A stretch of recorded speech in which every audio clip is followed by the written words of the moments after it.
This episode is in honor of Kirsty. Kirsty definitely left a mark on the millions of people that follow her for advice. She not only provided daily knowledge and guidance to all job seekers, but above all, she brought value to all of us. I'm releasing these two conversations I did with her. The first one was recorded in September 2019, episode 75, and the second one was recorded last week in August 2020.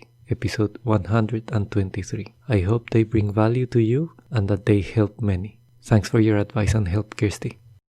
Episode 123. I'm Kirsty Bonner. I think a lot of people will know me from LinkedIn. I'm a career and content advisor, and my aim in life really on LinkedIn especially is to post useful tips for job seekers, especially during COVID-19, where so many millions of people have lost their jobs and are feeling very desperate right now. Success is very simple for me. I had, in terms of what other people would measure success, making a lot of money, having a great career, etc., etc. I've had that years ago, and then I had certain disasters, and it completely changed my perspective. Success to me is very simple. If I can be a better person tomorrow than I am today, that's all the success I need. Welcome to Innovator Diaries, a show where influencers and leaders from all walks of life share their story and experiences. You learn the strategies and action points that have helped them find success and get to where they are today. You'll hear their stories and valuable advice to help you on your own path. These messages may also help somebody you know, so please share. I am very, very interested in talking to you, Kirsty, exactly because of what you just said. People are needing the help and you are providing that help. So first of all, thank you. And the first question I have for you is, what do you think the current situation has taught you in regards to being open to change and being adaptable? So I've had a pretty crazy life, pretty traumatic actually to date. And so I learned to become very adaptable and moreover resilient. And this is what I say to people right now. You know, whatever difficulties people are facing, there's no point hiding from it. As tough as it is, you've got to embrace adversity. You've got to face obstacles full on. You've got to find a way to deal with it. And the upside to that is that you become more resilient. When you become more resilient, all the things that are going to happen in the future, which inevitably they are, you will be so much better prepared and equipped to deal with them. I often say to people, you know, life may not get easier, but we all become much, much better at dealing with it. Practice makes better. Yeah, exactly. Practice makes better. But for example, when you continue to hit roadblocks, what strategies do you have to keep on being persistent and the resilience? Do you have any specific strategies for this? It's taught me to value the tiny little things in life, like toilet paper. I mean, can you imagine? Now I go to the supermarket and I'm really happy that I can actually buy toilet paper. Yes, It takes a crisis for you to realize how important or, how much we take for granted those tiny little things in life. Focus on what you've got right now. Don't focus on what's missing. Practice an attitude of gratitude. Yeah, I completely agree with you. And I think the way I've been doing it is limit myself with the input of negativity. So for example, I was watching a lot of news and trying to keep myself updated. Then I said, no, I'm going to watch the news for 5 minutes. It's good to be updated, but just for 5 minutes, and then focus on things that bring me joy. So whatever I do, interviews, talking to people like you, passing positivity to people, and my life changed because I was becoming very negative. So I think you need to be proactive in the way you go day by day. And it's important to do it every day. Otherwise, you start going downhill. So talking about this topic with stress, the problem with stress, I think, is that because your mind is focusing on problems, you cannot be creative. And new ideas and innovation and creativity they really don't work. So for example, with your clients that are having such a difficult time right now and problems, how do you incentivize and make them be creative again? So let's delve into two realms of this now. I think people know that I have a strong background in psychology. Mm-hmm. There comes a point where people aren't just sad and demotivated, After a period of time, especially if you've lost your job, you've lost your purpose, and often with that goes a certain sense of loss of identity, you can become clinically depressed. Mm-hmm. So with some of my clients where, I'm giving them pep talks on a regular basis, but I'm seeing that nothing's really changing, they're not sleeping, they're in high anxiety, high stress modes, I do actually refer them to their local doctor, the GP, the internist, and get them to be evaluated. If you are going through a rough period right now and you need a little bit of help, speak to a doctor. All right, there's no shame in that. We all go through difficult times. Now, for people who aren't as sort of critical as that with my clients, and I've posted this several times on LinkedIn, routine is essential. Mm-hmm. Absolutely essential. As human beings, we thrive on structure. And especially right now, if you've got young children at home because you're working from home and the children are at home because there's no school that they can attend in person, it's very important for children as well to have some sort of routine. So, I advise people get up in the morning, do 30 minutes exercise, have your breakfast, have your shower, find a space in the home that you're going to designate as your workplace, whether you're working in a job or whether you're looking for a job. Find a space separate to everybody else. That's where you're going to do your work. Take regular breaks.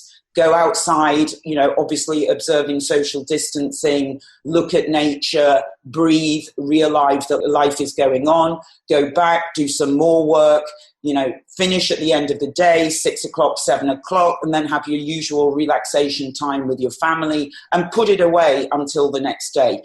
Routine is essential. All right. A lot of people I'm talking to right now are having issues with alcohol. And I understand that, there's nothing going on, you're feeling upset. It's very tempting to drink too much to sort of numb the pain. All right. So people need to be careful of these things and just try and stick to a daily routine, have daily goals. Mm-hmm. Okay. Well, and to change the subject a little bit, I wanted to ask you, there are millions of job consultants everywhere. Many very knowledgeable, lots of them working really hard, but not too many as successful as you've been. What do you think you started doing differently from the others to get to such a massive amount of followers in LinkedIn?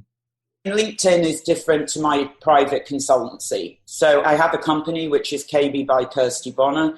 I am the only consultant in my company, right? So I'm the only person that speaks to clients. I have a team of 7 people around me, and they do a lot of administrative work. We created kirstybonner.com, which is a website that has free resources for job seekers. I wanted to do that because there's a limited amount of detail that I can put in a post on LinkedIn, so people can now use the website. But, basically, I'm the only consultant with the company. In terms of LinkedIn, that's always been my pet, if you like, for trying to give free information to as many people as possible to try to motivate them. And, I think a year ago, Ricardo, when we spoke, we just discussed this, I had maybe 400,000 followers. And I think this morning I probably got something like 2.2 million. That simply comes, the way people build a following on LinkedIn, it's not about likes. It's not about comments. It's about the quality of your content and whether people share your posts with their network. That's where the following comes from. I always say likes are cheap. Likes only come from the first or second connections that you've already got. When somebody finds your post to be informative, inspirational, and basically beneficial to other people, they share it with their network. At that point, the post goes to what you see on LinkedIn as the 3+ connections, your third connections, and that's where you pick up followers. So if you're posting a video of a kitten or a puppy, that's nice. That might get a lot of likes, but it's not usually something that people are going to spend their time sharing into their network because they don't really see that as value. They see it as entertainment. All right. So, I have tried consistently over time to add value or give tips to people that can't afford a consultant like me. As I say, I'm one consultant. My fees are extremely high to speak to me one-to-one. I'm working 14 hours a day back to back. I can't take any more clients anyway, pretty much. So what was the other option? It's either give the advice for free, because there are a bunch of people that can never afford to hire you anyway, or I did the webinars and the courses to help people have access, at a more affordable rate, whether it's $18, $48 or whatever, depending on the topic in question. Last week, although I haven't publicly launched it properly on LinkedIn yet, we launched the ATS Resume Masterclass. And, I charge a huge amount of dollars to write resumes for people. And, I don't think it's fair that people who don't have that sort of money shouldn't have a decent professional resume. So we created a course, a resume. If you follow it, there's a DocX template at the end. You can create your own professional resume. It's going to be ATS compliant. It's going to be good. It took us 5 months to create. That's $58, and I hope it helps some people. In an ideal world, I'd give everything for free. But unfortunately, I'm not a corporation. I'm not an institution. I'm definitely not a government. And I have to pay my rent and feed myself the same as everybody else. Yeah. But, I try to keep the charges down as much as possible. And then with regard to the following on LinkedIn, I think I'd say I look at it a lot and say to myself, wow, why are all these people following me? I'm the most normal, average, kind of messed up person I know. Because of the value you bring. But I think that makes me maybe relatable, because I've been through a lot of stuff in life. I really can empathize with people. I was jobless. I was nearly homeless once. I felt worthless. I felt helpless. I know what that feels like. And I don't have a problem sharing that on LinkedIn. That's who I am. And if I'm on social media, I'm quite happy to disclose the real person behind the profile. I think I follow you. We're connected on LinkedIn, and I think every post you do has value. And that's the most important thing, as you said. Yeah, okay. Thank you very much. Look, I want to perhaps move into advice for people. So What do you think are the most common mistakes people applying for jobs are making? So the first one, all right, is the whole issue about having an ATS compliant resume. All right, millions of companies around the world now use ATS. ATS is the applicant tracking system. It's software used by so many companies around the world. And what does that mean? It means that if you apply for a job online, or if you apply for a job through a company website. Want to listen to the entire interview? Simply go to innovatordiaries.com/episode number. Or you can find this episode and hundreds of other great stories on Google Podcast, iTunes, Spotify, or whatever your favorite podcast player is. Please check me out on LinkedIn. Follow or connect with me, as I'm very proactive on that social network. And finally, subscribe to this YouTube channel. You'll get all the new stories as soon as they're released. See you next time.